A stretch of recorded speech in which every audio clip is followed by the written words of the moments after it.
আসসালামু আলাইকুম সুপ্রিয় শিক্ষার্থীরা, আমি আবারও হাজির হয়েছি। আমি আবু সিদ্দিক রিয়াজ।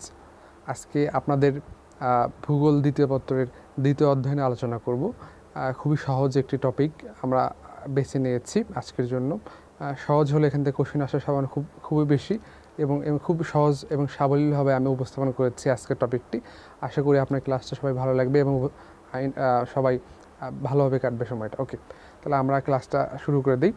আজকে আমাদের লেকচার নাম্বার দ্বিতীয়, ভূগোল দ্বিতীয় পত্র। ওকে, দেখেন আমাদের টপিকটা কী কী। আজকে আমাদের টপিক হচ্ছে জনসংখ্যার জনমিতিক উপাদান, জনসংখ্যার অভিগমনে কারণ, ধরন ও প্রভাব, বাংলাদেশের জনসংখ্যার জনমিতিক বৈশিষ্ট্য, জন্মহার, মৃত্যুহার, লিঙ্গ অনুপাত, বৃদ্ধিহার ও অভিগমন। ওকে, তারপর দেখেন বাংলাদেশের প্রশাসনিক অঞ্চল, বাংলাদেশের প্রশাসনিক অঞ্চল নিয়ে আমরা আলোচনা করব, জনমিতিক বৈশিষ্ট্য নিয়ে আলোচনা করব, অভিগমন নিয়ে আলোচনা করব। ওকে, প্রথমে আমরা যাই হচ্ছে বাংলাদেশের প্রশাসনিক অঞ্চল নিয়ে আলোচনা করি। ওকে, পৃথিবীতে মোট দেশ হচ্ছে 247টির বেশি। মোট দেশ, স্বাধীন দেশ না কিন্তু, স্বাধীন দেশ হচ্ছে 196টি এবং জাতিসংঘভুক্ত দেশ হচ্ছে 193টি। তাহলে মোট দেশ 247টিরও বেশি, স্বাধীন দেশ 196টি এবং জাতিসংঘভুক্ত দেশ হচ্ছে 193টি। 193টি জাতিসংঘভুক্ত দেশের মধ্যে এবং স্বাধীন দেশের মধ্যেও বাংলাদেশ একটি স্বাধীন দেশ এবং জাতিসংঘভুক্ত দেশ। এটা হচ্ছে আমার বাংলাদেশের মানচিত্র। তাহলে মনে রাখবেন, মানচিত্রের আমি আগেও বলেছি, মানচিত্রের উপরে সবসময় উত্তর দিক, নিচে দক্ষিণ। মানচিত্রের উপরে হচ্ছে উত্তর, নিচে দক্ষিণ, ডানে পূর্ব, বামে পশ্চিম, বামে হচ্ছে পশ্চিম। ওকে, এবার দেখেন আমরা জানবো হচ্ছে ভৌগোলিক অবস্থানে জানবো। ভৌগোলিক অবস্থান অর্থাৎ বাংলাদেশ কত থেকে কত ডিগ্রি অক্ষাংশে অবস্থিত, বাংলাদেশ কত থেকে কত ডিগ্রি দ্রাঘিমাংশে অবস্থিত। ওকে, এবার দেখেন বাংলাদেশ মনে রাখবেন উত্তর থেকে দক্ষিণ অথবা উপর থেকে নিচে যে রেখা গিয়েছে এটাকে বলা হয় দ্রাঘিমা রেখা। কী রেখা?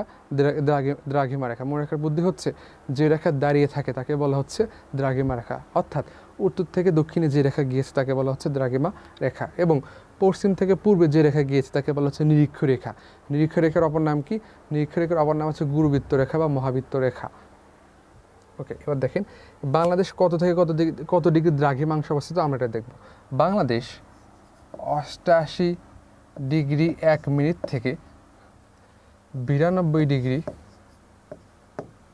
41 মিনিট দ্রাঘিমাংশে অবস্থিত। তাহলে বাংলাদেশ কত থেকে কত দ্রাঘিমাংশে অবস্থিত? বাংলাদেশ দ্রাঘিমাংশে অবস্থিত। বাংলাদেশ 88 ডিগ্রি 1 মিনিট থেকে 92 ডিগ্রি 41 মিনিট দ্রাঘিমাংশে অবস্থিত। ওকে, এবার আমরা দেখব বাংলাদেশ কত থেকে কত ডিগ্রি অক্ষাংশে অবস্থিত। বাংলাদেশ 20 ডিগ্রি, হ্যাঁ এখানে ধরে নেব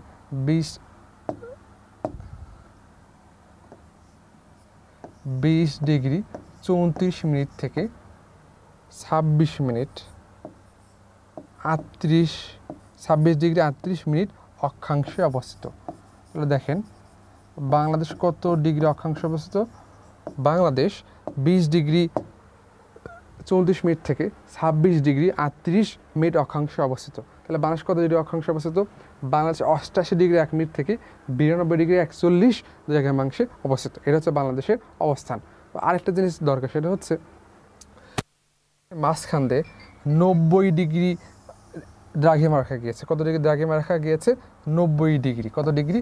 90 ডিগ্রি দ্রাঘিমা রেখা। 90 ডিগ্রি দ্রাঘিমা রেখা গিয়েছে। তাহলে বাংলাদেশের ওপর দিয়ে কত ডিগ্রি দ্রাঘিমা রেখা গিয়েছে? 90 ডিগ্রি দ্রাঘিমা রেখা গিয়েছে। এই 90 ডিগ্রি দ্রাঘিমা রেখাটা বাংলাদেশের শেরপুর জেলা দিয়ে প্রবেশ করেছে। কোন জেলা দিয়ে প্রবেশ করেছে? শেরপুর জেলা দিয়ে প্রবেশ করেছে। এবং এই 90 ডিগ্রি দ্রাঘিমা রেখাটা বাংলাদেশের বরগুনা জেলাতে অতিক্রম করেছে। কোন জেলাতে অতিক্রম করেছে? বরগুনা জেলাতে অতিক্রম করেছে। ওকে, তাহলে বাংলাদেশের ওপর থেকে নিচে 90 ডিগ্রি দ্রাঘিমা রেখা অতিক্রম করেছে শেরপুর জেলাতে এবং অতিক্রম করেছে বরগুনা জেলা দিয়ে। ওকে, এবার দেখেন পশ্চিম থেকে পূর্বে যে রেখা গিয়েছে এটা একটু দেখি। পশ্চিম থেকে পূর্বে গিয়েছে হচ্ছে আপনার 23.5 ডিগ্রি, 23.5 ডিগ্রি অর্থাৎ 23 ডিগ্রি 5 মিনিট অক্ষাংশ। এটাকে বলা হচ্ছে কর্কট ক্রান্তি রেখা। কি রেখা? কর্কট ক্রান্তি রেখা। কর্কটক্রান্তি রেখা। এই কর্কটক্রান্তির অপর নাম হচ্ছে 23.5 ডিগ্রি উত্তর অক্ষ রেখা। ওকে, এবার দেখেন তাহলে আমরা দুটো নাম পাইলাম, 23.5 ডিগ্রি কর্কটক্রান্তি রেখা অথবা 23.5 ডিগ্রি উত্তর অক্ষরেখা। ওকে, এই রেখাটা গিয়েছে আমাদের, এই রেখাতে গিয়েছে পশ্চিম থেকে পূর্বে, আরেকটা উত্তর থেকে দক্ষিণে গিয়েছে হচ্ছে আপনার 90 ডিগ্রি দ্রাঘিমা রেখা। ওকে, এবার আমরা বাংলাদেশের অবস্থান সম্পর্কে জানলাম। এবারে বাংলাদেশের অবস্থান হচ্ছে দক্ষিণ এশিয়ার একটি দেশ বাংলাদেশ। এই অবস্থানে আমাদের ক্লিয়ার। এবার আয়তন দেখেন, এই যে বাংলাদেশ আছে, এই বাংলাদেশের মোট আয়তন হচ্ছে, বাংলাদেশের মোট আয়তন 1,47,570 স্কোয়ার কিলোমিটার, স্কোয়ার কিলোমিটার। মনে রাখবেন বাংলাদেশের মোট আয়তন হচ্ছে 1,47,570 বর্গ কিলোমিটার। 1,70,610 কিন্তু হবে না। ছিটমহল পাওয়ার পরে আমরা 40 কিলোমিটার পাই, কিন্তু ওটা এখনও গ্যাজেটেডভুক্ত হয় না, সুতরাং ওটা আমরা কাউন্ট করব না। পরীক্ষায় যদি আসে তাহলে অবশ্যই 1,47,570 বর্গ কিলোমিটার দিতে হবে। এবার দেখেন জলবায়ু, বাংলাদেশের জলবায়ু কেমন? বাংলাদেশের জলবায়ু ক্রান্তীয় মৌসুমী জলবায়ু। তাহলে বাংলাদেশের জলবায়ু কেমন? ক্রান্তীয় মৌসুমী জলবায়ু। আর আবহাওয়া কেমন? যদি বলে বাংলাদেশের জলবায়ু কেমন, জলবায়ু বললে হবে ক্রান্তীয় মৌসুমী জলবায়ু, আর আবহাওয়া বললে হবে নাতিশীতোষ্ণ আবহাওয়া। বাংলাদেশের নদ নদী কী কী? বাংলাদেশের নদ নদী কী কী আছে? নদ নদী আছে হচ্ছে আমরা সবাই জানি পদ্মা, মেঘনা, যমুনা, ব্রহ্মপুত্র, কপোতাক্ষ, হালদা, সাঙ্গু, মাতামুহুরী, কুলিক, গোবরা, এগুলো নদী আছে। বাংলাদেশে কম বেশি 700টি নদী আছে। ওকে, এবার দেখেন ভূপ্রকৃতি। বাংলাদেশের ভূপ্রকৃতিকে 3টা ভাগে ভাগ করা হয়। কয়টা ভাগে ভাগ করা হয়? 3টা ভাগে ভাগ করা হয়। ভূপ্রকৃতি, তাহলে বাংলাদেশের ভূপ্রকৃতি কয়টা ভাগে ভাগ করা হয়? 3টা ভাগে ভাগ করে। 3টা ভাগ কী কী? 1 নম্বর হচ্ছে টারশিয়ারি যুগের পাহাড়। কোন যুগের পাহাড়? টারশিয়ারি যুগের পাহাড়। আরেকটা কি? আরেকটা হচ্ছে প্লাইস্টোসিন যুগের পাহাড়, প্লাইস্টোসিন যুগের পাহাড়। আরেকটা কি? আরেকটা হচ্ছে সাম্প্রতিককালের প্লাবন সমভূমি। আমি সংক্ষেপে লিখে দিই, প্লাবন সমভূমি, অর্থাৎ সাম্প্রতিককালের প্লাবন সমভূমি। বাংলাদেশের ভূপ্রকৃতিকে 3টে ভাগে ভাগ করা হয়। একটা হচ্ছে টারশিয়ারি, একটা হচ্ছে প্লাইস্টোসিন এবং হচ্ছে সাম্প্রতিককালের প্লাবন সমভূমি। ওকে, এবার দেখেন বাংলাদেশের বিভাগ। বাংলাদেশের বিভাগ হচ্ছে 8টি। কতটি বিভাগ আছে আমাদের? 8টি বিভাগ আছে।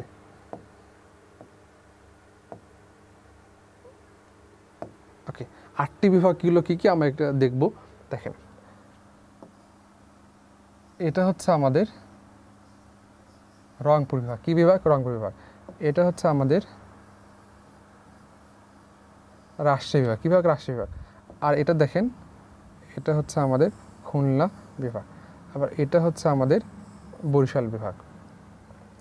এটা হচ্ছে আমাদের চট্টগ্রাম বিভাগ। এটা হচ্ছে আমাদের চট্টগ্রাম বিভাগ। আর এটা হচ্ছে আমাদের ঢাকা বিভাগ, এটা সিলেট বিভাগ, এবং এটা হচ্ছে আমাদের ময়মনসিংহ বিভাগ। তাহলে বিভাগ কতটি? বিভাগ হচ্ছে 8টি। কতটি স্টুডেন্টস? 8টি আমাদের বিভাগ আছে। 8টি বিভাগ কী কী? রংপুর বিভাগ, রাজশাহী বিভাগ, খুলনা বিভাগ, বরিশাল বিভাগ, চট্টগ্রাম বিভাগ, ঢাকা বিভাগ, ময়মনসিংহ বিভাগ এবং সিলেট বিভাগ। আমরা দেখব এই যে কোন বিভাগে কতটুকু জেলা আছে। মনে রাখবেন সিলেট বিভাগে হচ্ছে 4টি জেলা আছে। কতটি জেলা আছে? 4টি জেলা আছে। এবং ময়মনসিংহ বিভাগে 4টি করে জেলা আছে। ময়মনসিংহ এবং সিলেট বিভাগে 4টি করে জেলা আছে, এবং রংপুর এবং রাজশাহী এই দুটো বিভাগে হচ্ছে 8টি করে জেলা আছে। কতটি করে জেলা আছে? 8টি করে জেলা আছে। এবং খুলনা বিভাগে আছে 10টি জেলা। কতটি জেলা? 10টি জেলা। বরিশাল বিভাগে আছে 6টি জেলা। কতটি জেলা? 6টি। চট্টগ্রাম বিভাগে আছে 11টি জেলা। কতটি জেলা? 11টি জেলা। এবং ঢাকা বিভাগে আছে 13টি জেলা। কত জেলা? 13টি জেলা। আমি আরেকটু বোঝাই দিচ্ছি, সিলেট এবং ময়মনসিংহে 4টি করে জেলা, রংপুর এবং রাজশাহীতে 8টি করে জেলা, খুলনাতে আছে আপনার 10টি জেলা, বরিশাল আছে 6টি জেলা, চট্টগ্রামে 11টি জেলা এবং ঢাকা বিভাগে আছে 13টি জেলা। তাহলে কোন বিভাগে জেলা বেশি? অবশ্যই হবে ঢাকা বিভাগে জেলা বেশি। আর কোন বিভাগে জেলা কম? সিলেট এবং ময়মনসিংহ বিভাগে জেলা কম। ওকে, এবার দেখেন এটা হচ্ছে বাংলাদেশে গেল। এই যে বাংলাদেশের যে 64টা জেলা আছে, এই 64টা জেলার ভিতর 32টি জেলা, কতটি জেলা? 32টি জেলা। ওকে, 32টি জেলা।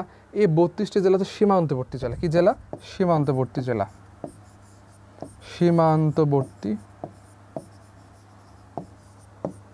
সীমান্তবর্তী জেলা কতটি? 32টি। মোট জেলা কতটি? 64টি। আর সীমান্তবর্তী জেলা হচ্ছে 64কে আমরা 2 দিয়ে ভাগ করলে অর্ধেক 32 হবে। তাহলে সীমান্তবর্তী জেলা হচ্ছে আমাদের 32টি। ক্লিয়ার? ওকে, দেখেন এই যে ময়মনসিংহ বিভাগ এবং সিলেট বিভাগ আছে, সিলেট এবং ময়মনসিংহ বিভাগের প্রত্যেকটি 4টি জেলার সাথেই সীমান্ত আছে। যেমন দেখেন খুলনা যদি বিভাগ দেখেন, খুলনা বিভাগে 10টি জেলা আছে, 10টি জেলার সাথে সীমান্ত জেলা নাই। কিন্তু ময়মনসিংহ এবং সিলেটের যে 4টি জেলা আছে, 4টি জেলার সাথে ভারতের সীমান্ত আছে। তাহলে সীমান্তবর্তী বিভাগ কয়টি? 2টি। এগুলো কিন্তু জায়গা না, আমি একটু মুখে বলে দিচ্ছি। তাহলে সীমান্ত বিভাগ হচ্ছে 2টি, একটা হচ্ছে ময়মনসিংহ এবং হচ্ছে সিলেট। কারণ সিলেট এবং ময়মনসিংহ 4টি জেলার সাথে ভারতের সীমান্ত আছে। বাংলাদেশের সীমান্তবর্তী জেলা আছে 32টি। কতটি জেলা? 32টি জেলা। 32টি জেলার ভিতরে একটু এখানে একটা মুছে দেই আমি। দেখেন বাংলাদেশের মোট জেলা 32টি। 32টির ভিতর বাংলাদেশের সাথে ইন্ডিয়ার সীমান্তবর্তী জেলা হচ্ছে 30টি। কতটি? 30টি। এবং বাংলাদেশের সাথে মায়ানমারের সীমান্তবর্তী জেলা হচ্ছে 3টি। কতটি? 3টি।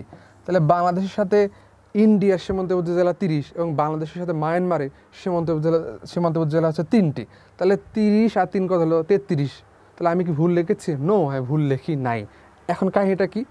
বাংলাদেশের সাথে ভারতের সীমান্ত জেলা 30টি এবং বাংলাদেশের সাথে মায়ানমারের সীমান্ত জেলা হচ্ছে 3টি। তাহলে অ্যান্সার হওয়ার কথা হচ্ছে 33। আমি কেন 32 লিখেছি? কারণ একমাত্র জেলা সেটা হচ্ছে রাঙ্গামাটি জেলা। কি জেলা? রাঙ্গামাটি জেলা। এই রাঙ্গামাটি হচ্ছে কমন জেলা, অর্থাৎ রাঙ্গামাটি জেলাতে ভারতের সাথে সীমান্ত আছে এবং মায়ানমারের সাথে সীমান্ত আছে। ওই জন্য 32 না হয়ে আমাদের এখানে হয়েছে 33, না হয়ে আমাদের এখানে হচ্ছে 32। ক্লিয়ার? যেহেতু রাঙ্গামাটির সাথে উভয় দেশের সীমান্ত আছে, ওই জন্য রাঙ্গামাটি জেলাকে বলা হচ্ছে কমন জেলা। ওকে, তাহলে আমরা হচ্ছে বাংলাদেশের আয়তন, বাংলাদেশের ভূপ্রকৃতির বৈশিষ্ট্য, বাংলাদেশের সীমান্তবর্তী জেলা, বাংলাদেশের আয়তন, এগুলো সম্পর্কে আমরা অবগত হয়েছি। আমরা এবার নেক্সট টপিকে যাব, সেটা হচ্ছে বাংলাদেশের জনমেদিক উপাদান। বাংলাদেশের জনমেদিক উপাদান না, বিষয়টা হচ্ছে জনসংখ্যা জনমেদিক উপাদান। জনমেদিক উপাদান বলতে বোঝাচ্ছে জনমিতি হচ্ছে জনসংখ্যার বৈশিষ্ট্যগত জ্ঞান। তাহলে জনমিতিটা কি? জনসংখ্যার বৈশিষ্ট্যগত জ্ঞানকে বলা হচ্ছে জনমিতি। আমি আরেকবার বলি, জনসংখ্যার বৈশিষ্ট্যগত জ্ঞানকে বলা হচ্ছে জনমিতি। এই জনসংখ্যার যে জনমিতি আছে, এর কয়েকটা উপাদান আছে, উল্লেখযোগ্য কয়েকটা উপাদান আছে। এই উপাদানগুলো আমরা ব্যাখ্যা করব। ওকে, দেখেন প্রথমে দেখেন আকারটা কি? আকার হচ্ছে পৃথিবীতে জনসংখ্যা আছে, এই জনসংখ্যা হচ্ছে আগে যেমন ছিল বর্তমানে এখন নেই, ভবিষ্যতেও থাকবে না, অর্থাৎ জনসংখ্যা প্রতিনিয়ত বৃদ্ধি হচ্ছে। বিজ্ঞানীরা বলেছে, এক সমীকরণে এসেছে যে 2011 সালে বাংলাদেশের জনসংখ্যা ছিল, পৃথিবীর জনসংখ্যা ছিল 700 কোটি। কত কোটি? 700 কোটি, 700 crore। ওকে, এবং ধারণা করা হচ্ছে 2024 সালে জনসংখ্যা হবে 800 কোটি। কত কোটি? 800 কোটি। তাহলে ঘনত্ব কিন্তু ম্যাটার্স করে। ওকে, তাহলে 2024 সালে জনসংখ্যা ঘনত্ব কত হবে? পৃথিবীর কত হবে? 700 কোটি থেকে হবে 800 কোটি, এবং 2011 সালে ছিল 700 কোটি। ওকে, এবার দেখেন ঘনত্ব।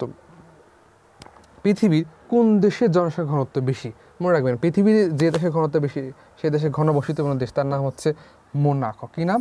মোনাকো। আগে ছিল ম্যাকাও, কিন্তু এখন চেঞ্জ হয়েছে, এখন হবে মোনাকো। পৃথিবীর জনসংখ্যা ঘনত্ব বেশি হচ্ছে মোনাকোতে। হ্যাঁ, জনসংখ্যা ঘনত্ব হচ্ছে 1 কিলোমিটারে প্রায় 26,000-এর মতো তাদের মানুষ বাস করে, অর্থাৎ এই জন্য এটাকে বলা হচ্ছে জনসংখ্যা ঘনত্ব বেশি কোথায়? মোনাকোতে। ওকে, এবার দেখেন বয়স কাঠামো। বয়স কাঠামোকে 3টি অংশে ভাগ করা হয়। কয়টি অংশে ভাগ করা হয়? 3টি অংশে ভাগ করা হয়। কি 3টি ভাগে ভাগ করা হয়? 3টি ভাগ কি কি? 1 নাম্বার, 2 নাম্বার, আর একটা হচ্ছে 3 নাম্বার। 3টি ভাগ কি কি? একটা হচ্ছে অপ্রাপ্ত বয়স্ক মানে শিশু, অপ্রাপ্ত বয়স্ক মানে শিশু, আর একটা হচ্ছে প্রাপ্ত বয়স্ক,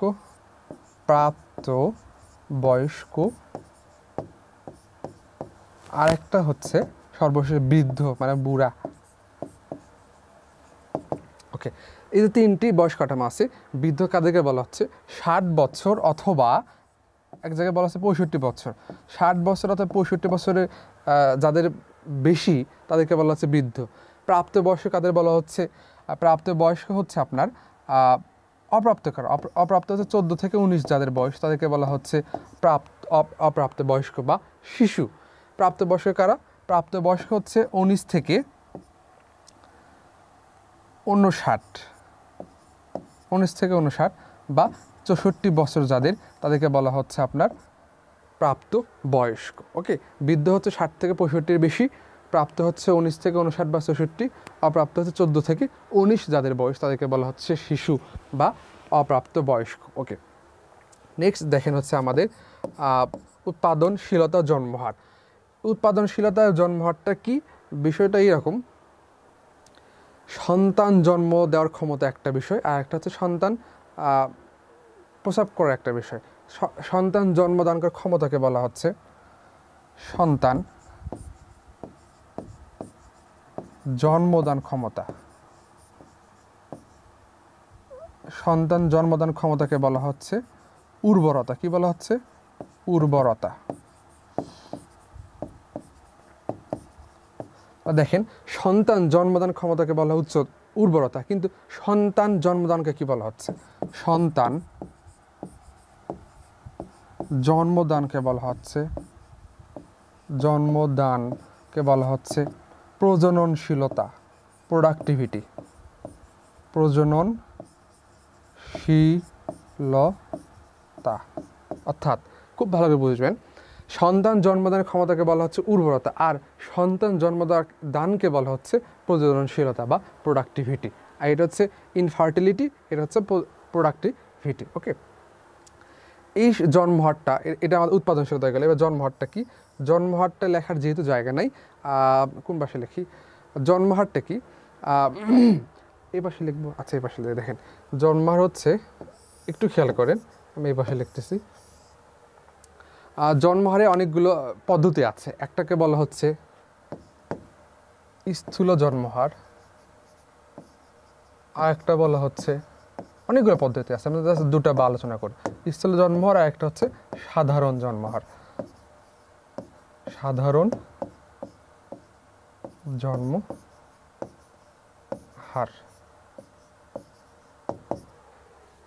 সাধারণ জন্মহার আর একটা হচ্ছে স্থূল জন্মহার। যে স্থূল জন্মহার আছে, এটার একটা নাম আছে,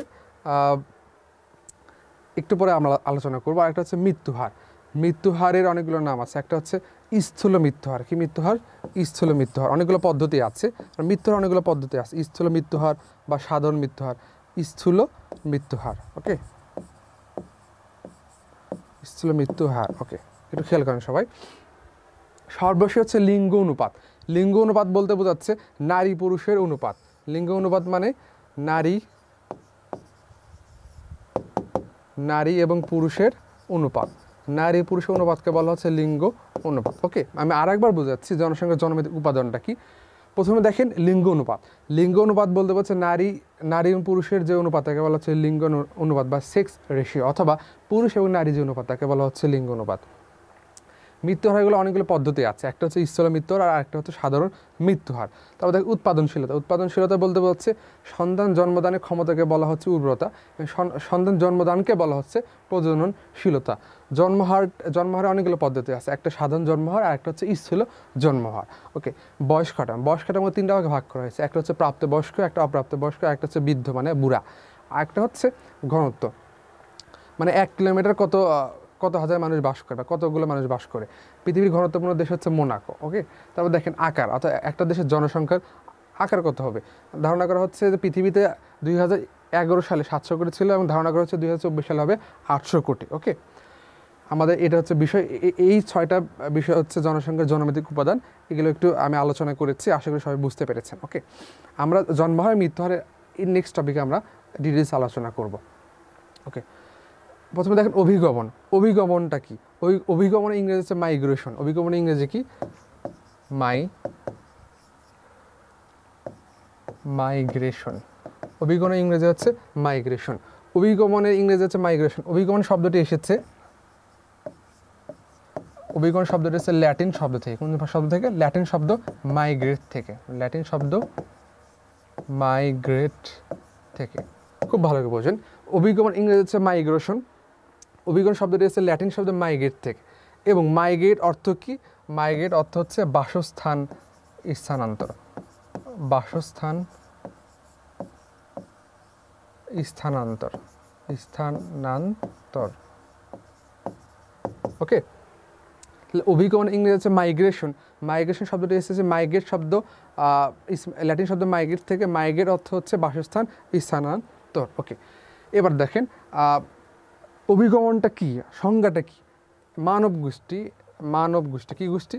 মানব গোষ্ঠী যে এক জায়গা থেকে অন্য জায়গায় স্থানান্তর করে, তখন সেটাকে বলা হচ্ছে অভিগমন। কি গমন? অভিগমন। তাহলে অভিগমনটা কি? যখন মানুষ যখন এক জায়গা থেকে আরেক জায়গায় যায়, তখন সেটাকে বলা হচ্ছে অভিগমন।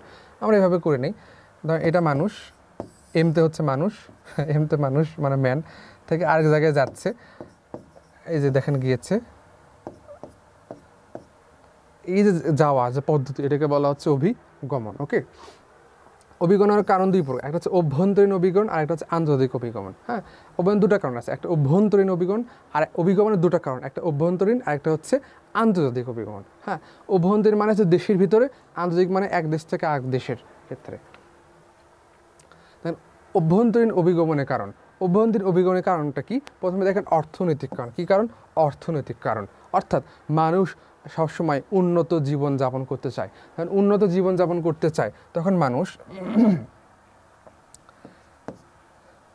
মানুষ কই যাবে? গ্রাম থেকে কই যাবে? শহরে যাবে। যখন মানুষ গ্রাম থেকে শহরে উন্নত জীবন যাপনের জন্য যায়, তখন সেটাকে বলা হচ্ছে অভ্যন্তরীণ অভিগমন। এবং অভ্যন্তরীণ অভিগমনের একটি কারণ হচ্ছে অর্থনৈতিক কারণ। কারণ মানুষ গ্রাম থেকে শহরে যায় কেন? গ্রাম থেকে শহরে সমান সমান হচ্ছে উন্নত জীবনযাপন, উন্নত জীবনযাপনের জন্য হচ্ছে মানুষ গ্রাম থেকে শহরে যাচ্ছে। ওকে, এবার দেখেন সামাজিক কারণ। সামাজিক কারণটা কি? মানুষ যখন বিয়ে করে, ছেলে মেয়ে যখন বিয়ে করে, তখন মহিলারা কী করে? শ্বশুর বাড়িতে যায়। যখন মহিলা শ্বশুর বাড়িতে যায়, অর্থাৎ স্বামীর বাড়িতে যাওয়া, স্বামীর বাড়িতে যে গমন করে, এই গমনকে বলা হচ্ছে সামাজিক কারণ। ওকে, নেক্সট দেখেন জীবনযাত্রার মান উন্নয়ন। এই বিষয়টা এক নম্বরের মতো। অর্থনৈতিক উন্নয়নের কারণে মানুষ যখন অভিগমন করে, জীবনযাত্রার মান উন্নয়নের জন্য মানুষ অভিগমন করে। জীবনযাত্রার মান উন্নয়নটা কি? আমার এখন মাসিক বেতন 10,000 টাকা, আমি ঢাকায় যাই বা রাঙ্গামাটি, চট্টগ্রাম পোর্ট এলাকাতে যাই, আমার এখানে আমি আরও বেশি ভালোভাবে লাইফ লিড করতে পারবো। এই যে মানব উন্নয়ন বা জীবনযাত্রার মান উন্নয়নের জন্য যে অভিগমন, এটাকে বলা হচ্ছে অভ্যন্তরীণ কারণ। ওকে, পরিবহন ও যোগাযোগ ব্যবস্থার কারণ। কিসের কারণ? পরিবহন ও যোগাযোগ ব্যবস্থার কারণ। যখন পরিবহন ও যোগাযোগ ব্যবস্থা অনেক উন্নত হয়, তখন মানুষ কী করবে? গ্রাম থেকে শহরে অথবা শহর থেকে সিটি কর্পোরেশনে যাবে। এই যে যোগাযোগ ব্যবস্থার কারণটা, পরিবহন যোগাযোগ ব্যবস্থার উন্নতকরণ, এটার কারণে কি হচ্ছে? অভ্যন্তরীণ অভিগমন হচ্ছে। জনসংখ্যার চাপ। ওকে, জনসংখ্যার চাপ বলতে কি বোঝাচ্ছে? জনসংখ্যার চাপ বলতে বোঝাচ্ছে, ধরেন এ একটা গ্রাম, বি একটা গ্রাম, এই এলাকায় হচ্ছে জনসংখ্যা বেশি, বিতে হচ্ছে কম, এখানে এ একটা এলাকা, বি একটা এলাকা, এতে হচ্ছে বেশি, এখানে হচ্ছে কম। ওকে, তাহলে যখন এখানে বেশি থাকবে, এখানে কম থাকবে, মানুষ দেখবেন যে বেশি মানুষ যেখানে মানুষ ওখানে বসবাস করতে চায় না। সুতরাং মানুষ কী করে? এই জায়গা থেকে বি জায়গায় স্থাপন করে। অর্থাৎ মানুষ দেখবেন যে হচ্ছে গ্রাম থেকে আরেক গ্রামে যাবে, অথবা শহর থেকে একটা শহরে যাবে, অথবা শহর থেকে মানুষ গ্রামে যাবে। এটা শুধু যে গ্রাম থেকে শহরে যাবে তা না, শহর থেকে গ্রামও যাইতে পারে। ওকে, তাহলে জনসংখ্যার চাপের কারণে মানুষ অভিগমন করে। তা অভিগমন করে কেন? জনসংখ্যার চাপের জন্য। তখন কী যায়? গ্রাম থেকে শহরে যায় অথবা শহর থেকে গ্রামে আসে, দুটাই হইতে পারে। তাহলে অভিগমনের কারণ কী কী? জীবনযাত্রার মান উন্নয়নের কারণ, তারপর অর্থনৈতিক কারণ, সামাজিক কারণ। ধরেন স্বামীর সাথে যখন বিয়ে হয়, তখন মহিলারা কি শ্বশুরবাড়ি থাকে, শ্বশুরবাড়ি যায়, তখন এই যে বিয়ের কারণে, এটাকে বলা হচ্ছে আপনার অভ্যন্তরীণ কারণে, অভ্যন্তরীণ একটি কারণ। কিসের কারণ? অভিগমনের কারণ। এবার দেখেন আন্তর্জাতিক অভিগমনের কারণ, অর্থনৈতিক কারণ। অর্থনৈতিক কারণটা কি? ধরেন আমার দেশে যে সকল মানুষজন আছে তাদের একটু অর্থনৈতিক সমস্যা, তারা দেখবেন প্রবাসী হয়, প্রবাসী জীবনযাপন করেন। সৌদি আরব, দুবাই, কাতার, কুয়েত, মিশর, আর কি অনেক দেশ আছে। এই সকল এলাকায় যখন যায় তাদের অর্থনৈতিক কারণে যায়, অর্থাৎ তারা বেশি টাকার জন্য, অর্থাৎ বেশি টাকা উপার্জন করতে যায়, বেশি টাকা উপার্জন করতে যায়, বেশি টাকা উপার্জন করার জন্য কই যায় তারা? এক দেশ থেকে আরেক দেশে যায়। এটা হচ্ছে অভ্যন্তরীণ কারণ। সামাজিক কারণটা কি? সামাজিক কারণ বলতে বোঝাচ্ছে এই যে রোহিঙ্গারা আছে, রোহিঙ্গারা কি ইচ্ছে করে বাংলাদেশে এসেছে? না, তাকে চাপ প্রয়োগ করা হয়েছে, নির্যাতন করা হয়েছে। এই যে দেখেন, জোরপূর্বক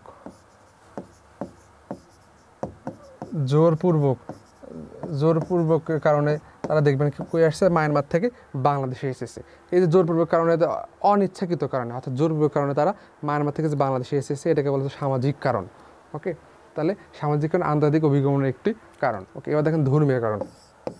ধর্মীয় অনুভূতি আমাদের সবার মাঝে বেশি, মুসলমানদের ভিতরে বেশি, হিন্দুদের মাঝে বেশি, বৌদ্ধদের মাঝেও বেশি, খ্রিস্টানদের মাঝেও বেশি, সবার মাঝে ধর্মীয় অনুভূতি বেশি।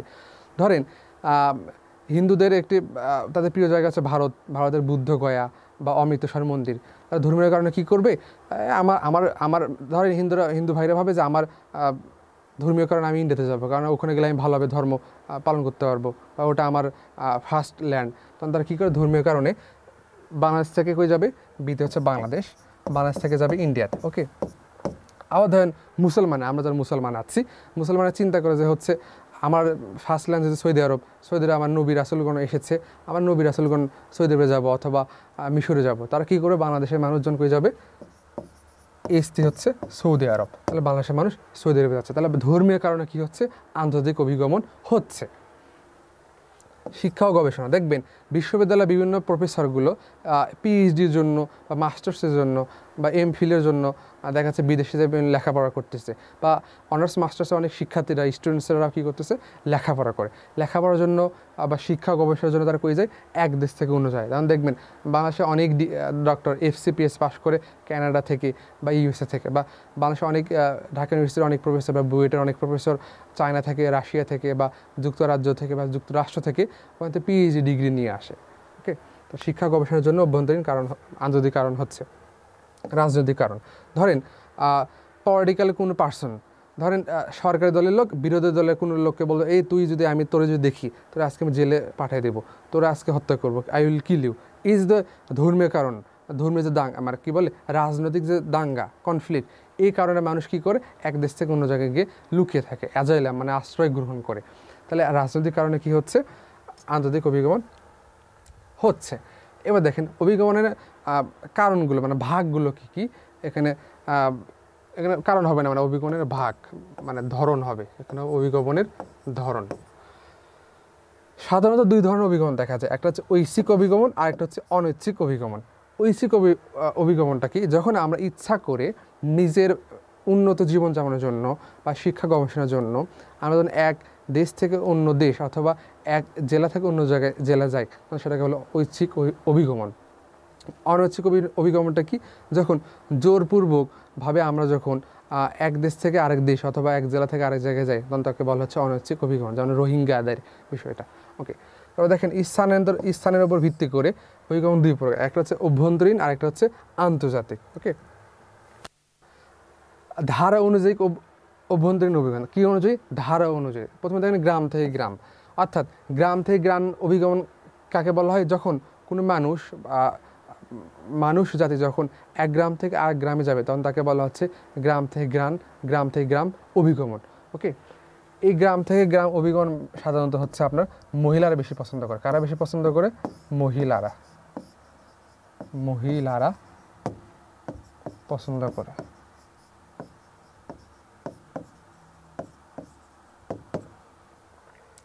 তারপর দেখেন গ্রাম থেকে শহরে, গ্রাম থেকে যখন মানুষ শহরে যায় তখন তাকে বলা হয় গ্রাম থেকে শহরে অভিগমন, অর্থাৎ উন্নত জীবনযাপনের জন্য মানুষ গ্রাম থেকে শহরে যায়। ওকে, তারপর দেখেন শহর থেকে গ্রামে বাংলাদেশে খুব কম মানুষ যায়। মনে রাখবেন উন্নত দেশে, কোন দেশে? উন্নত দেশে এ ধরনের অভিগমন দেখা যায়। উন্নত দেশে এই অভিগমন হয়। উন্নত দেশে অভিগমন হয়। উন্নত দেশে কোন অভিগমন হয়? শহর থেকে গ্রামে অভিগমন হয়, শহর থেকে শহরে। যখন মানুষ শহর থেকে শহরে, তখন ধরেন ঢাকার একটা জেলা হচ্ছে গুলশান, আরেকটা জেলা হচ্ছে বসুন্ধরা। যখন মানুষ বসুন্ধরা থেকে গুলশানে যাবে অথবা বসুন্ধরা থেকে বনানীতে যাবে, একটা শহর থেকে একটা শহরে যাবে, তখন তাকে বলা হচ্ছে শহর থেকে শহর অভিগমন। হ্যাঁ, বিভিন্ন কারণ থাকতে পারে। কেন? পারিবারিক কারণে। ধরেন আমার ওয়াইফ ওখানে জব করে, আমি বিয়ে করি না, জাস্ট এক্সাম্পল দিচ্ছি, বা আমার ওয়াইফ ওখানে জব করে, আমি ওখানে যাব, এই শহর থেকে শহরে মানে অভিগমন হইল। আমার ছেলে বসুন্ধরা কোনো একটা স্কুলে পড়ে, আমি ওখানে থাকবো। এই যে শহর থেকে শহরে অভিগমন, এটাকে বলা হচ্ছে শহর থেকে শহরে অভিগমন। দূরত্ব অনুযায়ী অভিগমন 3 ভাগে ভাগ করা হয়। কয় ভাগে ভাগ করা হয়? 3 ভাগে ভাগ করা। একটা হচ্ছে স্বল্প দূরত্ব অভিগমন। স্বল্প দূরত্ব অভিগমন হইতে পারে একটা থানা থেকে আর একটা থানার যে অভিগমন, তাকে বলা হচ্ছে স্বল্প দূরত্ব অভিগমন। অথবা একটা উপজেলা থেকে আর একটা উপজেলা যে অভিগমন, তাকে বলা হচ্ছে স্বল্প দূরত্বের অভিগমন। মাঝারি দূরত্বের অভিগমনটা কি? মাঝারি দূরত্বের অভিগমন হচ্ছে যখন একটা জেলা থেকে আর একটা জেলা অভিগমন করব, তখন সেটাকে বলা হচ্ছে মাঝারি অভিগমন। ওকে, এবার নেক্সট দেখেন, অধিক দূরত্বের অভিগমন হচ্ছে একটা বিভাগ থেকে যখন আমরা আর একটা বিভাগে যাব, তখন সেটাকে বলা হচ্ছে অধিক দূরত্ব অভিগমন। খুব ভালো করে বোঝেন। স্বল্প দূরত্ব অভিগমন হচ্ছে একটা থানা থেকে যখন আমরা আরেকটা থানায় যাব, সেটাকে বলা হচ্ছে স্বল্প দূরত্ব অভিগমন। অথবা একটা উপজেলা থেকে আরেকটা উপজেলায় যাব, তখন সেটাকে বলা হচ্ছে স্বল্প দূরত্ব অভিগমন। মাঝারি দূরত্ব অভিগমন হচ্ছে একটা জেলা থেকে যখন আমরা আরেকটা জেলায় যাব, তখন সেটাকে বলা হচ্ছে মাঝারি দূরত্ব অভিগমন। আরেকটা হচ্ছে অধিক দূরত্ব অভিগমনটা কি? অধিক দূরত্ব অভিগমন হচ্ছে যখন আমরা এক বিভাগ থেকে আরেকটা বিভাগে যাব, তখন সেটাকে বলা হচ্ছে অধিক দূরত্ব অভিগমন। ক্লিয়ার? অথবা আমরা উত্তর অঞ্চল থেকে দক্ষিণ অঞ্চলে যাব, এটাকে বলা হচ্ছে অধিক দূরত্ব অভিগমন। আন্তর্জাতিক অভিগমন। আন্তর্জাতিক অভিগমন বলতে কি বুঝায়? আন্তর্জাতিক অভিগমন বলতে বোঝায় সর্বনিম্ন 6 মাস। কয় মাস? সর্বনিম্ন 6 মাস যদি এক দেশ থেকে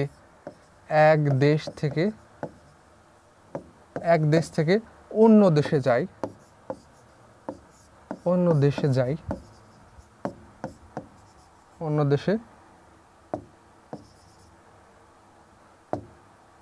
অন্য দেশে গমন করা হয়, তাকে বলা হচ্ছে আপনার অভ্যন্তরীণ আন্তর্জাতিক অভিগমন। তাহলে আন্তর্জাতিক অভিগমনটা কি? সর্বনিম্ন 6 মাস হইতে হবে। কয় মাস? 3-4 মাস হলে কিন্তু হবে না, সর্বনিম্ন 6 মাস। 7 মাস হইতে পারে, 2 বছর, 10 বছর, 100 বছর, 1 যুগ, 2 যুগ, অর্থাৎ সর্বনিম্ন 6 মাস যদি হয়, অর্থাৎ 6 মাসের বেশি যদি হয়, 6 মাসের বেশি পরিপ্রেক্ষিতে যখন আমরা এক দেশ থেকে অন্য দেশে অভিগমন করব, তখন সেটাকে বলা হচ্ছে আন্তর্জাতিক অভিগমন। তাহলে আন্তর্জাতিক অভিগমন দুটো বৈশিষ্ট্য, আর একটা দেশ থেকে আরেকটা দেশ হইতে হবে এবং 6 মাসের বেশি হইতে হবে। ওকে, অভিগমনের প্রভাবগুলো দেখেন। অভিগমনের প্রভাবগুলো দেখি। অর্থনৈতিক প্রভাব। অর্থনৈতিক প্রভাবটা কীরকম? যখন অর্থনৈতিক প্রভাব বলতে বোঝাচ্ছে যে হচ্ছে একটা জেলা থেকে যখন আরেকটা জেলায় মানুষ যায়, অথবা একটা দেশ থেকে যখন আরেকটা দেশে মানুষ যায়, তখন মানুষের জীবনযাত্রার মান অনেক উন্নত হয়, তারা টাকা উপার্জন করে। ওকে, অর্থনৈতিক প্রভাব ফেলতেছে। জনসংখ্যার উপর প্রভাব ফেলতেছে। কীরকম? ধরেন 2 ভাগে আমরা বলতে পারি। যদি মানুষ বগুড়া থেকে ঢাকায় আসে, অভিগমন করতেছে, মানে কী হবে? ঢাকার ওপর জনসংখ্যার চাপ বেশি হচ্ছে। অথবা মানুষ যদি চিন্তা করে আমরা হচ্ছে ঢাকা থেকে রাজশাহীতে যাব, তখন কী হচ্ছে? জনসংখ্যার চাপটা কমতেছে, অর্থাৎ জনসংখ্যার চাপ বৃদ্ধি হইতে পারে অথবা চাপ নিম্নমুখী হইতে পারে। অর্থাৎ জনসংখ্যার উপর কি প্রভাব পড়তেছে না? অবশ্যই প্রভাব পড়তেছে। সামাজিক প্রভাব। অভিগমনের প্রভাব কি? সামাজিক প্রভাব কি? জোরপূর্বক হচ্ছে কোনো স্থানকে মানুষকে এক জায়গা থেকে এক জায়গায় পাঠিয়ে দেওয়া, হ্যাঁ, এগুলোকে বলা হচ্ছে সামাজিক প্রভাব। ওকে, বিবাহগত প্রভাব। বিবাহের কারণে আমরা এক জায়গা থেকে অন্য জায়গায় যাই। যেমন দেখেন না যে হচ্ছে আমেরিকান এক মেয়ে বাংলাদেশে এক ছেলের প্রেমে পড়েছে, বিয়ে করেছে। অথবা দেখা যাচ্ছে বাংলাদেশে এক ছেলের আরেকটা অন্য দেশের একটা মেয়ের প্রেমে পড়েছে। যেমন দেখেন ছেলেটার নাম হচ্ছে সায়র এবং মেয়েটার নাম হচ্ছে মারিয়া হচ্ছে রুমানিয়ার নাম। ফেসবুকে দেখবেন অনেক ভাইরাল। মারিয়া কিন্তু কই আসে? বাংলাদেশে আসে। আবার কি করে? সায়রে হচ্ছে রুমানিয়া, মেয়ের বাড়ি হচ্ছে রুমানিয়াতে যায়। তাহলে দেখুন অভিগমন হচ্ছে না বিবাহগত কারণে অভিগমন। পরিবেশগত প্রভাব যখন অভিগমন হবে, অর্থাৎ মানুষ বিভিন্ন সিলেট, বরিশাল, খুলনা, পঞ্চগড়, নীলফামারী, বগুড়া, জয়পুরহাট এই সকল জায়গা থেকে মানুষ যখন ঢাকাতে আসবে, ঢাকা তখন পরিবেশ কিন্তু মারাত্মক ঝুঁকির মুখে পড়বে। হ্যাঁ, গাছপালা কর্তন করা হবে, নতুন নতুন বিল্ডিং করা হবে, কার্বন ডাইঅক্সাইডের পরিমাণ বৃদ্ধি পাবে, অর্থাৎ পরিবেশের উপর প্রভাব ফেলবে। জৈবিক প্রভাবটা কি? জৈবিক প্রভাব বলতে বোঝাচ্ছে স্বাস্থ্যগত বিষয়। কি বিষয়? স্বাস্থ্যগত বিষয়। যখন মানুষ একটা জায়গা থেকে আরেকটা জায়গায় যায়, তখন মানুষের দেখবেন স্বাস্থ্য কিন্তু মানুষের ফিট খাইতে পারে না। ফিট না খাওয়ার কারণে কী হচ্ছে?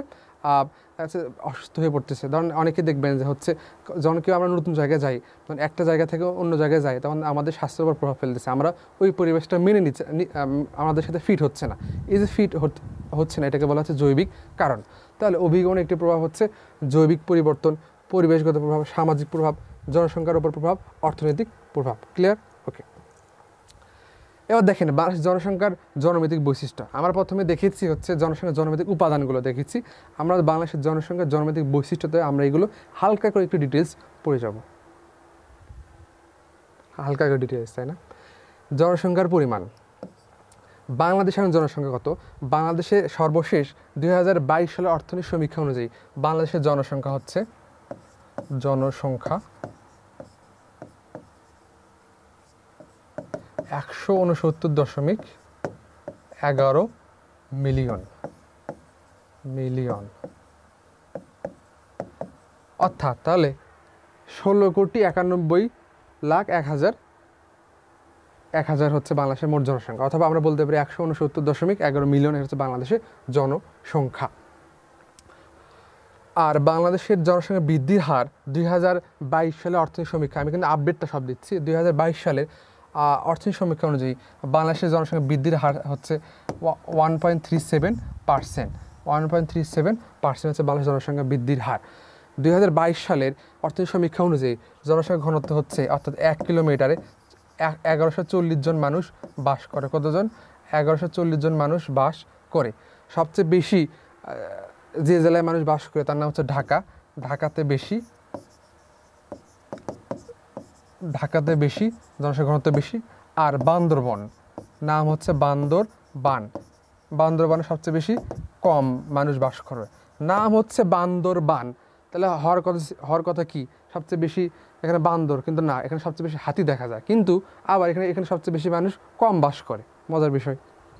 তাহলে বান্দরবানে সবচেয়ে বেশি মানুষ জনসংখ্যার ঘনত্ব কম, আবার ঢাকাতে জনসংখ্যার ঘনত্ব বেশি। ওকে, জন্ম মৃত্যুর হার। হ্যাঁ, আমরা এবার ডিটেলস পড়ব। জন্মহারটা কি? জন্মহার হচ্ছে দুই ভাগে ভাগ করা, অনেকগুলো পদ্ধতি আছে। একটা হচ্ছে সাধারণ জন্মহার, আর একটা হচ্ছে স্থূল জন্মহার। আমরা একটু স্থূল জন্মহারটা দেখি। স্থূল জন্মহার দেখব,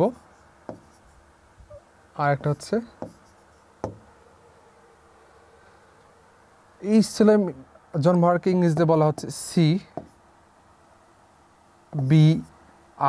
CBR, অর্থাৎ crude birth rate. CRUD, crude birth rate, অর্থাৎ CDR, অর্থাৎ স্থূল জন্ম হার।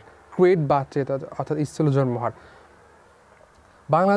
বাংলাদেশে বর্তমান স্থূল জন্মহার হচ্ছে 2022 সালের অর্থ সমীক্ষা অনুযায়ী 18.1। কত? 18.1। ওকে, এবার দেখেন মৃত্যুহারটা একটু দেখি আমরা। মৃত্যুহারের আরেকটা অপর নাম হচ্ছে স্থূল মৃত্যুহার। কি মৃত্যুহার? আমরা স্থূল মৃত্যুহার সম্পর্কে আমরা দেখব। দেখেন স্থূল মৃত্যুহারকে কি বলা হচ্ছে? স্থূল মৃত্যুহারকে বলা হচ্ছে CDR, অর্থাৎ ক্রুইড ডেথ রেট। খুব ভালো করে বোঝেন। স্থূল মৃত্যুহার হচ্ছে CDR, অপর নাম পূর্ণরূপ হচ্ছে ইলাবোরেশন হচ্ছে ক্রুইড ডেথ রেট। বর্তমানে স্থূল মৃত্যুহার হচ্ছে 5.1। কত? 5.1%। ওকে, আর একটা বিষয় রাখবো, সেটা হচ্ছে শিশু মৃত্যুহার। কি মৃত্যুহার? শিশু মৃত্যুহার।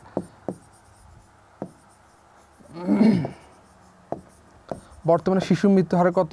1021 জন শিশু মারা যায়। কতজন শিশু মারা যায়? 21 জন শিশু মারা যায়। তাহলে আমরা এখানে দেখলাম শিশু মৃত্যুর হার দেখলাম, শিশু মৃত্যুহার 21 জন প্রতি হাজারে।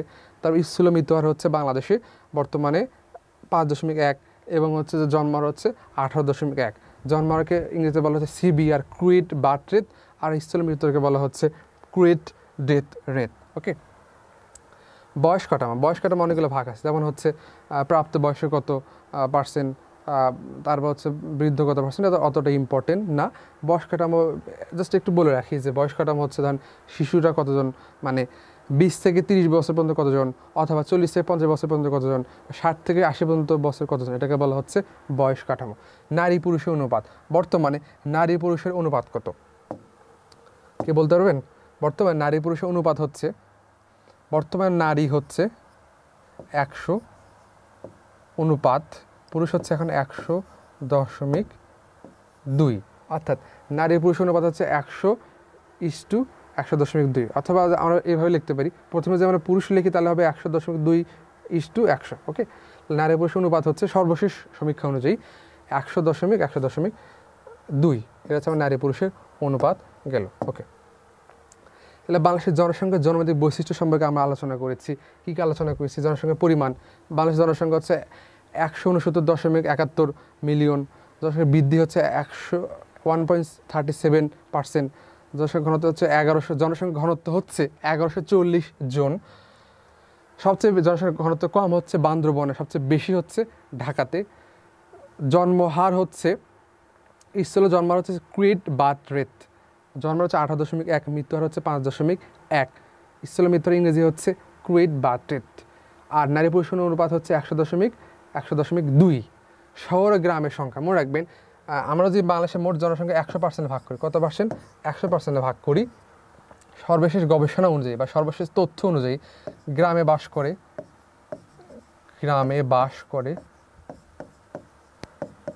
80%। কত পার্সেন্ট? 80%। আবার শহরে বাস করে 20%। কত পার্সেন্ট? 20%। তবে এটা এখন পরিবর্তন হচ্ছে, শহরে অনেক মানুষ বাস করে, এটা আগেকার তথ্য অনুযায়ী। গ্রামে বাস করে 80% এবং শহরে বাস করে 20%। নৃগোষ্ঠী, বাংলাদেশে কী কী নৃগোষ্ঠী? নৃ মানে হচ্ছে ক্ষুদ্র, আর গোষ্ঠী মানে হচ্ছে গোষ্ঠী। নৃগোষ্ঠীগুলো কী কী? চাকমা, মারমা, আমরা চাকমা আমরা সবাই জানি। এবার আমরা আনকমন কিছু লিখব, দেখেন, পাঙন, চক, খুমি, এগুলো হচ্ছে বাংলাদেশের উপজাতি বা ক্ষুদ্র নৃগোষ্ঠী, এগুলো হচ্ছে বাংলাদেশের পার্বত্য অঞ্চলে বসবাস করে। ভাষাগত বৈশিষ্ট্য কিন্তু ঢাকার একটা প্রচলিত আছে, পুরন ঢাকার ভাষায় এরকম, আবে হাল্লা কই যাস, বাপকেও হাল্লা বলে, মসজিদের ভিতরে যখন বলে ইমাম সাহেব বলে আবে হাল্লা সুবহানাল্লাহ কও, এই যে পুরন ঢাকার একটা ভাষাগত বৈশিষ্ট্য। আবার দেখেন চট্টগ্রামে যদি যান, চট্টগ্রামের ভাষা হচ্ছে অদ্ভুত। আমরা বলি যে কেমন আছে, ওরা বলে গোম, অ্যান্সার হচ্ছে ভালো আছি, মানে বলে গোম আছেন। হ্যাঁ, আমার বেডমেট থাকে একজন, ও হচ্ছে কক্সবাজারে, গর্বিত কক্সবাজারের সন্তান। সে যখন কক্সবাজারে আম্মুর সাথে কথা বলে, আমি কিচ্ছু বুঝি না, কিছু শিখেছি। যেমন সে বলে হচ্ছে আমরা কি বলি, আমি যাব না, সে বলে আই ন যাই, কত রাত দিন তফাৎ। আবার নোয়াখালীতে একরকম, নোয়াখালীর ফ্রেন্ড আছে, ও আমরা বলি আমাকে 5 টাকা দাও, সে বলে আরে 5 টিয়া দে, 5 টাকা দেয় বলে টিয়া। এই যে ভাষাগত পার্থক্য। আবার ধরেন সিলেটে কীরকম, আর ককে খ বলে, যেন আমরা কি বলি কারক কত প্রকার ও কী কী, সিলেটের ওই সকল অঞ্চলের মানুষ বলে খারক কত প্রকার ও খি। এই যে ভাষাগত পার্থক্য, মানে আমরা বগুড়াতে বলি, যেমন আমরা সাধারণত কী বলি যে হচ্ছে তুমি এসেছো ভালো কথা, ওকে কেন নিয়ে এসেছো। আমরা বগুড়াতে বলি আলুতে আলু অক্কে লিয়েল। এই যে ভাষাগত পার্থক্য, এটাকে বলা হচ্ছে ভাষাগত পার্থক্য। ওকে, ধর্মগত বৈশিষ্ট্য, বাংলাদেশে সবচেয়ে বেশি মানুষ বাস করা হচ্ছে মুসলিম বা মুসলমান, তারপর হচ্ছে হিন্দু, তারপর হচ্ছে বৌদ্ধ, তারপর হচ্ছে খ্রিস্টানকে সংখ্যা খ্রি লিখলাম। ওকে, মুসলিম, হিন্দু, বৌদ্ধ, খ্রিস্টান। সব শিক্ষাগত বৈশিষ্ট্য দেখেন, তার হচ্ছে পেশাগত বৈশিষ্ট্য আছে। শিক্ষাগত বৈশিষ্ট্য হচ্ছে বাংলাদেশে বর্তমানে শিক্ষার হার কত? শিক্ষার হার 75 অর্থনৈতিক সমীক্ষা 2022 অনুযায়ী বর্তমান শিক্ষার হার হচ্ছে 75.2%। খুবই ইম্পর্টেন্ট। শিক্ষার হার কত?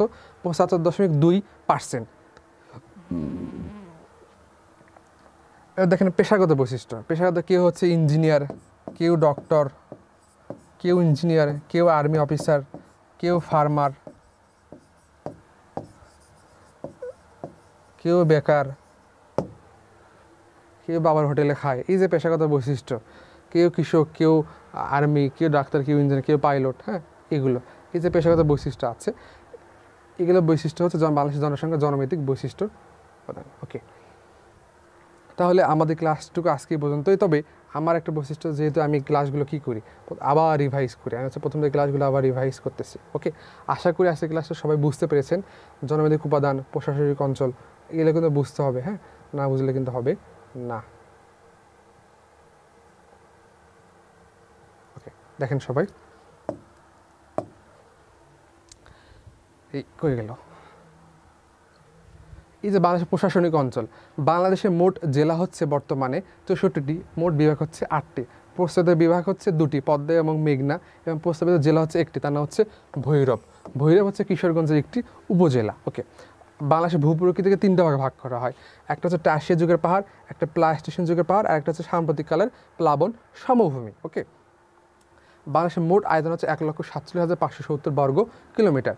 এই যে 8টি বিভাগ আছে, 8টি বিভাগ কোন বিভাগে কতগুলো জেলা আছে? রংপুর, রাজশাহীতে 8টি করে জেলা আছে, ময়মনসিংহ এবং সিলেটে 4টি করে জেলা আছে, খুলনাতে আছে 10টি জেলা, বরিশাল আছে 6টি জেলা, চট্টগ্রাম আছে 11টি জেলা, এবং ঢাকাতে আছে 13টি জেলা। ঢাকা বিভাগ হচ্ছে জনসংখ্যার বৃহত্তম বিভাগ, আর আয়তনের বৃহত্তম বিভাগ হচ্ছে চট্টগ্রাম, আর আয়তনের বৃহত্তম জেলা হচ্ছে রাঙ্গামাটি, আর আয়তনের ক্ষুদ্রতম জেলা হচ্ছে নারায়ণগঞ্জ। ওকে, এবার দেখেন আমরা এবার দ্রাঘিমারেখা সম্পর্কে জানবো। বাংলাদেশ 88.1 থেকে 92.41 দ্রাঘিমাংশে অবস্থিত। আবার বাংলাদেশ 20 ডিগ্রি থেকে 26 ডিগ্রি, আচ্ছা এখানে লিখেছিলাম 26 ডিগ্রি 38 অক্ষাংশে অবস্থিত। বাংলাদেশের ওপর দিয়ে শেরপুর জেলাতে প্রবেশ করেছে 90 ডিগ্রি দ্রাঘিমারেখা এবং অতিক্রম করেছে বরগুনা জেলা দিয়ে। ওকে, আরেকটি রেখা, সেটা হচ্ছে 23.5 ডিগ্রি উত্তর অক্ষরেখা। 23.5 ডিগ্রি উত্তর রেখা বাংলাদেশের পূর্ব থেকে পশ্চিমে গিয়েছে। ওকে, এবার দেখেন নদ নদী। বাংলাদেশে প্রায় 700-টির বেশি নদ নদী আছে। বাংলাদেশের মোট সীমান্তবর্তী জেলা হচ্ছে 32টি। বাংলাদেশের সাথে ইন্ডিয়ার সীমান্তবর্তী জেলা 30টি। বাংলাদেশের সাথে মায়ানমার সীমান্তবর্তী জেলা হচ্ছে 3টি। তাহলে 33 হওয়ার কথা। এখানে 32 কেন হইল? কারণ রাঙ্গামাটি এমন একটি জেলা যেটার সাথে সীমান্ত ভারতের সাথেও আছে, আবার মায়ানমার সাথে আছে, ওই জন্য বাংলাদেশের সীমান্তবর্তী জেলা হবে 32টি। ওকে, বাংলাদেশের জলবায়ু হচ্ছে ক্রান্তীয় মৌসুমী জলবায়ু। এবার নেক্সট, বাংলাদেশের জনসংখ্যা জনমিতিক উপাদান। জনসংখ্যা জনমিতিক উপাদান হচ্ছে 6টি। তাহলে জনসংখ্যা জনমিতিক উপাদান কতটি? 6টি। কী? প্রথমে দেখেন আকার বলতে বোঝাচ্ছে পৃথিবীতে মোট জনসংখ্যা কত। 2011 সালে পৃথিবীতে জনসংখ্যা ছিল 700 কোটি, এবং 2024 সালে হবে 800 কোটি। এবং দেখেন ঘনত্ব, পৃথিবীর সবচেয়ে বেশি ঘনত্ব হয় কোথায়? মোনাকোতে। আগে ছিল ম্যাকাও, এখন হচ্ছে মোনাকো। এবার বয়স কাঠামো, অপ্রাপ্ত বয়স ধরায় 14 থেকে 19, প্রাপ্ত হচ্ছে 14 থেকে 19 থেকে 59 বা 64, বৃদ্ধ হচ্ছে 60 বা 65 প্লাস বেশি। ওকে, এবার দেখেন উৎপাদনশীলতা। উৎপাদনশীলতা দুটো ভাগ আছে। একটা সন্তান জন্মদানের ক্ষমতাকে বলা হয় উর্বরতা, এবং সন্তান জন্মদানকে বলা হয় প্রজননশীলতা বা প্রোডাক্টিভিটি। জন্মহারটা কি? জন্ম অনেকগুলো পদ্ধতি আছে, দুটো পদ্ধতি লিখেছি, একটা স্থূল জন্মহার আর একটা হচ্ছে সাধারণ জন্মহার। মৃত্যুহারে অনেকগুলো ভাগ আছে, একটি হচ্ছে স্থূল মৃত্যুহার আর একটা হচ্ছে শিশু মৃত্যুহার। লিঙ্গ অনুপাত কি? নারী পুরুষের যে অনুপাত, অথবা পুরুষ নারী যে অনুপাত, এটাকে বলা হচ্ছে লিঙ্গ অনুপাত। অভিগমনকে ইংরেজিতে বলা হয় মাইগ্রেশন শব্দটি এসেছে ল্যাটিন শব্দ মাইগ্রেট থেকে। মাইগ্রেট অর্থ বাসস্থান পরিবর্তন। মাইগ্রেট অনেক দুই প্রকার আছে, একটা অভ্যন্তরীণ কারণ আর একটা হচ্ছে আন্তর্জাতিক কারণ। অভ্যন্তরীণ অভিগমনের কারণ হচ্ছে অর্থনৈতিক কারণ আছে, সামাজিক কারণ, জীবনযাত্রার মান উন্নয়ন, জনসংখ্যার চাপ। এবার দেখেন আন্তর্জাতিক অভিগমনের কারণ হচ্ছে অর্থনৈতিক কারণ, ধর্মীয় কারণ। কারণ আমি মুসলমান, আমি অবশ্যই কাতার যাব, সৌদি আরব যাবো, হিন্দুরাও ইন্ডিয়াতে যাবে বা নেপাল যাবে। রাজনৈতিক কারণ, ধরেন আপনি আমার হত্যার হুমকি দিলেন, কারণ আপনি আপনার বিরোধী দল আমি কলি বা আমার বিরোধী দল আপনি করেন, আমি আপনাকে মারতে চাইলাম, এই যে রাজনৈতিক ভয়ে অন্য একটা দেশে যাওয়া, এটাকে বলা হচ্ছে রাজনৈতিক কারণের কারণে আন্তর্জাতিক অভিগমন। অভিগমনের ধরন কী কী আছে? ঐচ্ছিক অভিগমন হচ্ছে নিজ ইচ্ছায় অভিগমন করা, যেমন প্রবাসীরা যায়। অনৈচ্ছিক অভিগমন হচ্ছে রোহিঙ্গারা, অর্থাৎ জোর করে পাঠিয়ে দেওয়া হয়েছে। স্থানের উপর ভিত্তি করে অভিগমন দুই প্রকার, একটা অভ্যন্তরীণ আর একটা হচ্ছে আন্তর্জাতিক। ওকে, এবার দেখেন ধারা অনুযায়ী অভ্যন্তরীণ অভিগমন। গ্রাম থেকে গ্রামে যে অভিগমন তাকে বলা হয় গ্রাম থেকে গ্রাম অভিগমন। গ্রাম থেকে শহরে যে অভিগমন তাকে বলা হয় গ্রাম থেকে শহরে অভিগমন। শহর থেকে শহরে যে অভিগমন তাকে বলা হয় শহর থেকে শহরে অভিগমন। আর শহর থেকে গ্রামে যে অভিগমন করা হয় তাকে বলা হয় শহর থেকে গ্রাম অভিগমন। মনে রাখবে, উন্নত দেশে সাধারণত শহর থেকে গ্রাম অভিগমন দেখা যায়। আর গ্রাম থেকে গ্রামে যে অভিগমন সেটা সবচেয়ে বেশি পছন্দ করছে মেয়েরা। মেয়েরা বেশি পছন্দ করে। দূরত্ব অনুযায়ী অভিগমন 3 প্রকার। একটা হচ্ছে স্বল্প দূরত্ব, হচ্ছে এক থানা থেকে আরেক থানা। মাঝারি দূরত্ব হচ্ছে এক জেলা থেকে এক জেলা। এবং অধিক দূরত্ব হচ্ছে এক দেশ থেকে এক বিভাগ থেকে আরেক বিভাগ, অথবা এক অঞ্চল থেকে অন্য অঞ্চল, যেমন উত্তর অঞ্চল থেকে দক্ষিণ অঞ্চল। আন্তর্জাতিক অভিগমন বলতে বোঝাচ্ছে যে অভিগমনে মানুষ 6 মাসের বেশি এক দেশ থেকে আরেক দেশে অভিগমন করে তাকে বলা হয় আন্তর্জাতিক অভিগমন। অভিগমনের প্রভাবে কী কী হচ্ছে? জৈবিক পরিবর্তন হচ্ছে, অর্থাৎ আমার শরীরকে ফিট হচ্ছে না। ওকে, পরিবেশগত প্রভাব হচ্ছে, জলবায়ু পরিবর্তন হচ্ছে, সামাজিক প্রভাব হচ্ছে, জনসংখ্যার চাপ পড়তেছে, তারপরে অর্থনৈতিক প্রভাব হচ্ছে। আশা করি সবাই ভালো থাকবেন, সুস্থ থাকবেন। পরবর্তী ক্লাসে আমি আবারও হাজির হব। ওকে, আসসালামু আলাইকুম।